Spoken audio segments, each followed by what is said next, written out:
The British Empire hasn't really existed since the late 60s. However, the empire didn't disappear without leaving a long-lasting legacy on the geopolitical landscape of today. A legacy that led to the creation of the Commonwealth of Nations. The Commonwealth of Nations is an association of 54 independent and sovereign states, most of which are former territories of the British Empire. With a conjoined land area of 11.5 million square miles and 2.4 billion people, the Commonwealth contains approximately 20% of the world's land and 32% of the world's inhabitants. This massive association is unique on the world stage, with its roots in British imperialism. At its height, the largest empire the world had ever seen, the decline of the British Empire led to political turmoil and unrest throughout its formerly colonized regions, particularly outside of its mostly white colonies like Canada and Australia. These colonies would be the first to see change, being promoted to dominion status throughout the late 19th century and early 20th century. This meant they had more independence over their own affairs, while still ultimately being under the authority of the Crown. Canada would be the first to become a dominion in 1867, followed by Australia in 1901, New Zealand and Newfoundland in 1907, South Africa in 1910, and Ireland in 1922, the leaders of which would attend the 1926 Imperial Conference.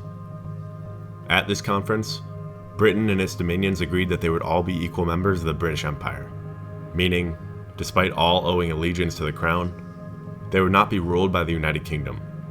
The powers at this conference decided on the name British Commonwealth of Nations to describe their newly formed organization, the first form of what we now know as the Commonwealth of Nations today.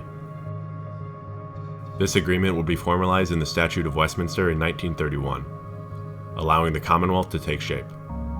It is notable to point out that, at the time of the Imperial Conference, the British Empire included vast areas of land in Africa, much of the Middle East, the entirety of Pakistan and India, as well as several other regions across the world, while the only territories represented at the Imperial Conference were the predominantly white members of the British Empire, leading many to refer to this early form of the Commonwealth as the White Commonwealth.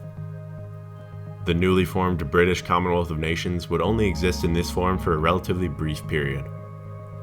Britain's colonies not included in the early Commonwealth began to seek further separation and even independence from the British, beginning with India in 1947. India would become a part of the Commonwealth initially. However, upon announcing intentions to sever ties with the Crown and become a republic in 1949, it would no longer meet the requirements for Commonwealth membership. It was because of India's switch to a republican form of government that, at a meeting of Commonwealth leaders in 1949, it was decided that member states may be in the Commonwealth if they accepted the British Crown as a symbol of free association between member states, meaning India could remain in the Commonwealth. Along with this change, it was decided that the British Commonwealth of Nations would drop the British in its title, becoming the Commonwealth of Nations we know today. Pakistan and Sri Lanka would also be Commonwealth members by 1949. The Irish Free State, one of the founding members of the original British Commonwealth, would withdraw from the Commonwealth at this time as well, meaning this is what the new Commonwealth of Nations looked like as of 1949. The number of Commonwealth nations would increase greatly throughout the next several decades. However, it did not come without its issues. 2 other member states, on top of Ireland, would leave the Commonwealth. Firstly, the founding member South Africa in 1961, and later Pakistan in 1972. Both of these, however, would rejoin, the first being Pakistan, rejoining after 17 years in 1989, and the second, South Africa, rejoining after 33 years in 1994. Mozambique, joining in 1995, was the first nation to join the Commonwealth of Nations that was not at some point under British control, but rather Portuguese control as a colony. Today, the Commonwealth of Nations has 54 member states across the world, with the most recent addition being Rwanda in November of 2009.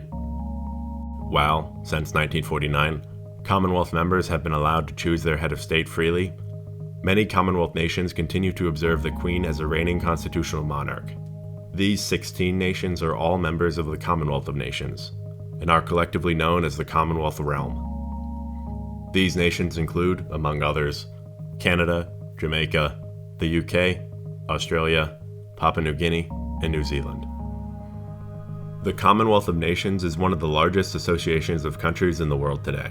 It exists to serve the economic, social, and political needs of its member states, from some of the world's largest economies to countless developing nations, and is an interesting result of British imperialism.